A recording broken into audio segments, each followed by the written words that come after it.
I'm talking to you today on Hiroshima Day about the question of human rights, science and the law. And in this I'm representing a new committee called the International Committee on Nuclear Justice, which was launched in Vilnius in December 2011 and later was added to by people from Geneva in May 2012. The purpose of this committee is to carry out and research legal avenues of preventing the continuing contamination of the environment by the nuclear industry and by weapons usage. And the first thing that we are launching today is a petition to the European Parliament, which is based on human rights legislation, and it's based on the fact that there is an enormous amount of information available now, peer-reviewed literature, scientific papers, which show that the contamination of the environment is causing the deaths of millions of people. And up till now, nobody has really thought about ways in which they can legally stop the nuclear industry and the military from continuing to contaminate the environment, because whenever they try to do this, activists and NGOs, and there are enough of those, and I'm talking to you all now, they get blocked by the argument that the risk model, the International Commission on Radiological Protection risk model, shows that these contaminations are safe and cannot possibly harm anybody. But there is now enough evidence to show that this is wrong. Scientific evidence in the peer-reviewed literature. And in the document that I should be sending you, and which you can find on the website of the International Committee on Nuclear Justice, which is nuclearjustice.org, you will find this document, which is a template for a petition to the European Parliament, which I will now explain. Now, this actually only applies to people who live in the states of the European Union.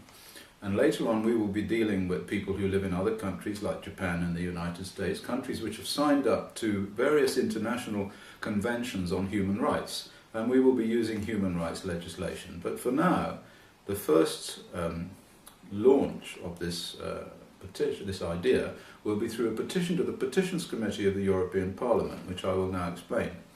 You will find this petition on the website, as I said, of the International Commission on Nuclear Justice. And what I want you to do is to download the petition and to sign it. And if you like to add to it anything that you have that concerns you about the particular situation in your country, about nuclear industry, about contamination, possibly about child health, whatever it happens to be that is your concern, add that to the petition, sign it, and send it by registered post to the Petitions Committee of the European Parliament at Rouviers in Brussels, and we'll put the address up for you to do this.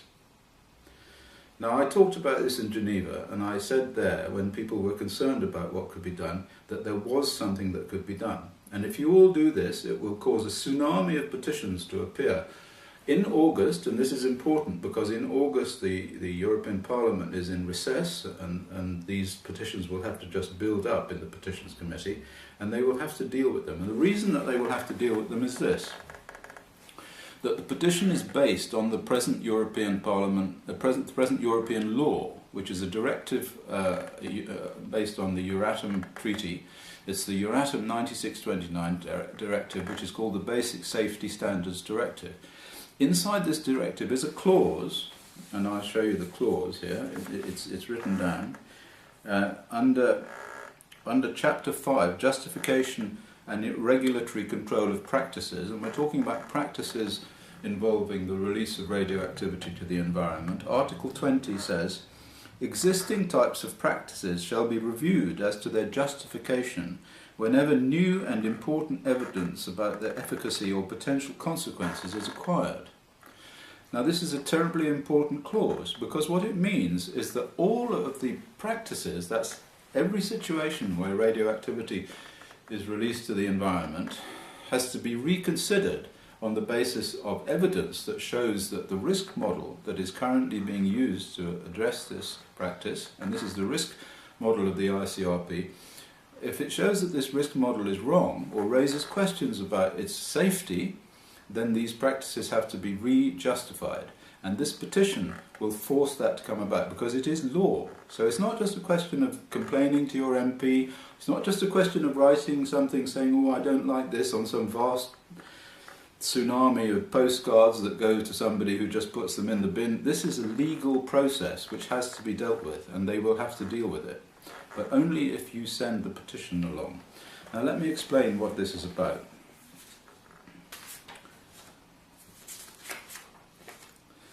Under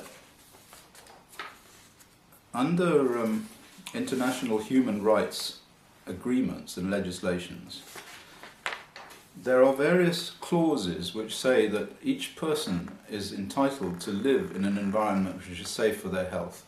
This has been universally signed up to by every single country in the world, and certainly by the European Union.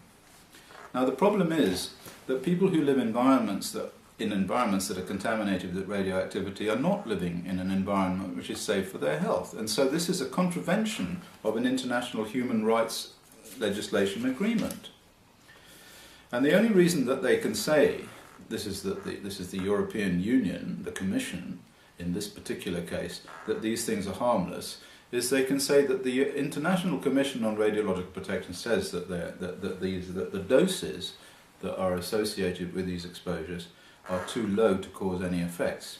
But in this petition, at the end of it, we have gathered together 55 peer-reviewed references, each of which, on its own, shows that the ICRP risk model is false. And not false by a very small amount, but false by a very, very large amount, so that thousands of people are dying, no, millions of people are dying as a result of these exposures. People living along the shores of the Baltic Sea, people who are living along the shores of the Irish Sea, children who are living near nuclear installations. There's a long, long list. People in Iraq that have been exposed to radioactivity from uranium. I'll just go through a few of these because I don't want to hold you too long. The most important thing is this take-home message. You must get this petition, download it, and sign it and send it to the European Parliament at the address that we'll give you. So I'll just go briefly through some of the evidences, and they're all backed up by peer-reviewed studies. Firstly, there's childhood cancer near nuclear installations. An enormous number of studies have shown that if you live within 5 kilometres of a nuclear power station, your children have double the risk of getting childhood leukemia. There's no question about this. The radiation causes the childhood leukemia, and yet the ICRP risk model says that this is impossible. And the error in the model needed to account for these childhood leukemias, and the latest study is an enormous study from the German government. The error necessary to explain this is upwards of 1,000 times. So in other words, the risk model of the ICRP is wrong by at least 1,000 times in terms of, with regard to this particular situation. And now also here's another thing. There was an increase in infant leukemia after Chernobyl in those children who were in the womb at the time of the Chernobyl radiation. So it could only be the Chernobyl radiation that caused the increase in infant leukemia. And these studies were done in a number of different epidemiological settings, in Greece, in Germany, in the United Kingdom, in the United States, in Belarus. Wherever anybody looked, they found increases in infant leukemia in these children who were in the womb. And that shows an error in the ICRP risk model of about 400 times. Then there was a study in northern Sweden by Martin Tondell, that showed that people who lived in areas contaminated with cesium from Chernobyl had cancer rates proportional to the amount of contamination. This was published in the peer-reviewed literature. It's there for anyone to see. It shows that the error in the ICRP risk model is about 600 times. A very important study now is one by Hagen Scherb in Germany, and he looked at, and his colleague Christina Voigt looked at the sex ratio, that's the ratio of boys to girls who were born after accidents like Chernobyl, after the weapons testing fallout, and living near nuclear power stations, and he found that there was a perturbation in the sex ratio, quite clear, highly statistically significant, published in the peer-reviewed literature. It means that millions of children have died. Millions of children have died as a result of these exposures to ionizing radiation. That shows a problem with the ICRP risk model of hundreds of times, thousands of times. In fact, the ICRP risk model doesn't even consider the effects on infant mortality and children. So, we have cancer and leukemia, lymphoma and heart disease in uranium workers. Very recent study by Irina Guseva-Kano, who works for the French nuclear industry, incidentally, So not somebody from the, if you like, the lefty side, somebody who works for the industry, very clever epidemiologist, has studied uranium workers and shown that they have a huge increase in heart disease effects and in cancer, in leukemia and lymphoma. This shows that the ICRP risk model is out by a factor of 2,400 times in the peer review literature. Various other things. I won't go through all of them. They're all on the end of this report. I'll just finally mention, of course, the work done by my colleague Alexei Yablokov, who collected together all of the information that came out from the ex-Soviet Union territories contaminated by Chernobyl, and showed that there were enormous health disaster effects in Belarus, in Ukraine, in those parts of the Russian Federation that were exposed to the Chernobyl effects, in Bryansk. There is just so much evidence. We have an embarrassment of riches, but the problem is that nobody will look at it. Well, we're going to force them to look at it by sending this petition to the European Parliament Petitions Committee with all of its 55 references, and you are going to help us to do this by contacting us at info@nuclearjustice.org, or else just going to the website and downloading the information. And I hope that you will contact us and tell us that you're doing it, so we'll have a sort of a list of the number of people who have helped us in this way. For the first time,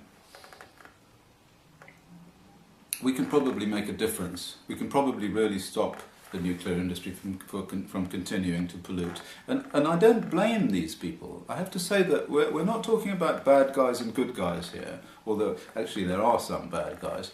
I think in general we're talking about ignorance and people who are tied into a sort of culture of physics and a culture of the past, a culture of a risk model that was set up in 1952 and hasn't really been altered since then. And so we have to forgive these people for what they've done, but we cannot continue to allow them to do it. Thank you.